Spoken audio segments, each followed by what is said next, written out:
मित्रों नमस्कार। Parameter of law channel पर मैं आपका मित्र रिटायर्ड जज अशोक शर्मा आपका हार्दिक अभिनंदन करता हूं। कुछ मित्रों के द्वारा ये पूछा गया है कि सुप्रीम कोर्ट के एडवोकेट ऑन रिकॉर्ड कैसे बन सकते हैं। तो इस वीडियो में मैं ये महत्वपूर्ण बातें बताने जाऊंगा। आप ध्यान से सुनिए, वीडियो बहुत महत्वपूर्ण है। सुप्रीम कोर्ट के एडवोकेट आप कैसे बन सकते हैं। सबसे पहले तो मेरा यही सुझाव है, मैं कई बार अन्य वीडियो में भी बोल चुका हूं कि आप डिस्ट्रिक्ट कोर्ट की प्रैक्टिस कीजिए, प्रोसीजर को समझिए, कोर्ट के माहौल को समझिए, किस तरह के एटिकेट्स एक वकील में होने चाहिए। तो सुप्रीम कोर्ट में डायरेक्ट प्रैक्टिस करने का मैं सुझाव नहीं देता हूं। ऐसा बहुत से बच्चों के मन में आता है कि हम सीधे हाई कोर्ट या सुप्रीम कोर्ट में प्रैक्टिस करेंगे।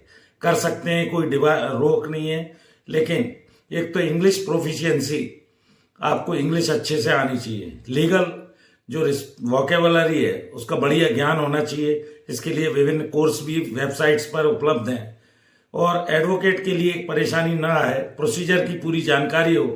कुछ दिन आप 3 से 5 साल तक, वकालत का प्रोफेशन एक नोबल प्रोफेशन है, और डिस्ट्रिक्ट कोर्ट में प्रैक्टिस कीजिए, प्रोसीजर को समझिए, सीनियर का सहयोग लीजिए, सीनियर से एटिकेट समझिए, किस तरह प्रोसीजर होता है, कोर्ट में कैसे कार्यवाही होती है।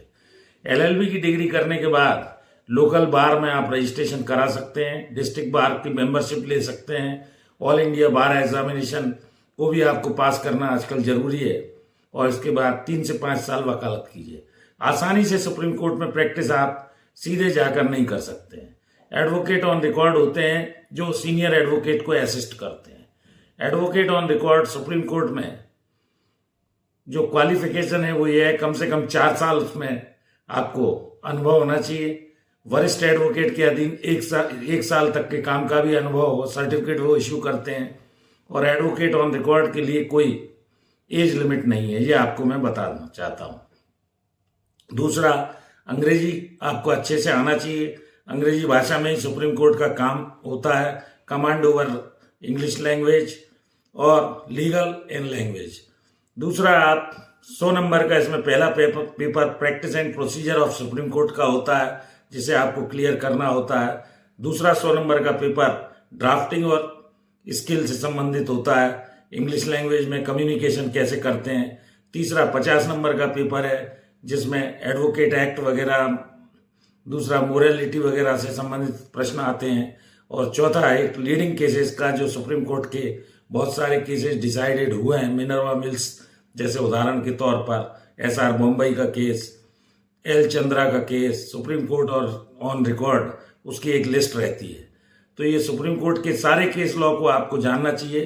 क्या लॉ लेट डाउन हुआ, क्या फैक्ट्स थे, क्या इंटरप्रिटेशन आया, लार्जर बेंच का क्या अभिमत है। तो ये सारी चीजें जब आप जान जाएंगे तो आप आसानी से सुप्रीम कोर्ट के एडवोकेट AOR बन सकते हैं, SC BA। कुल मिलाकर ये सुप्रीम कोर्ट की जो प्रैक्टिस है, लाखों रुपए आपको कमाकर दिलाती है। नोबल प्रोफेशन है, समाज में आपका स्थान होता है। जैसे मनोज सिंघवी साहब हैं, कपिल सिब्बल हैं, महेश जेठमलानी हैं, हरीश साल्वे हैं, बहुत सारे ऐसे बड़े बड़े एडवोकेट हुए हैं। राम जेठमलानी साहब थे।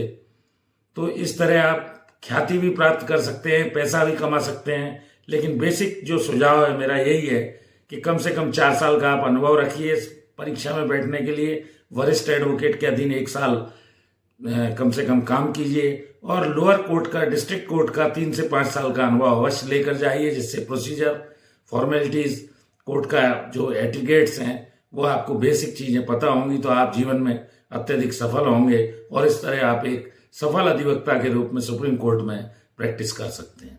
हाई कोर्ट का भी काम कीजिए, जानिए, समझिए, क्योंकि लीगल जो प्रोफेशन है काफी नोबल प्रोफेशन है। समाज की आप सहायता कर सकते हैं, लोगों को निस्वार्थ भाव से कानून को बता सकते हैं, उनकी मदद कर सकते हैं। इसी प्रकार मैंने ये चैनल पैरामीटर ऑफ लॉ पर छोटे छोटे वीडियोस डाले हुए हैं। आप हर वीडियो को देखिए। जो लोग अभी तक नहीं जुड़े हैं वो भी जुड़ जाएं। लगभग इसमें मेरे 91,500 से ऊपर सब्सक्राइबर हो चुके हैं। 3700 वीडियो अपलोड हैं। प्रतिदिन मेरा प्रयास रहता है कि जो भी समस्या मेरे समक्ष आती है कमेंट में, मैं उस पर एक वीडियो अवश्य बनाऊं। तो इस तरह जुड़ जाइए पैरामीटर ऑफ लॉ चैनल से। हृदय से साधुवाद, धन्यवाद देता हूं। जो लोग भी जुड़े हैं, मेरे वीडियोस को देखते हैं, उनका मैं हृदय से आभारी हूँ। एक और विशेष अनुरोध, मेरी धर्मपत्नी श्रीमती अर्चना शर्मा का भी यूट्यूब पर एक चैनल अर्चना RTF के नाम से, कृपया उस चैनल से भी जुड़िए, उसके वीडियोस देखिए, लाइक कीजिए, शेयर कीजिए। Thank you for watching this video. नमस्कार। इस वीडियो में यहीं तक, फिर नए विषय के साथ मिलते हैं। Thank you.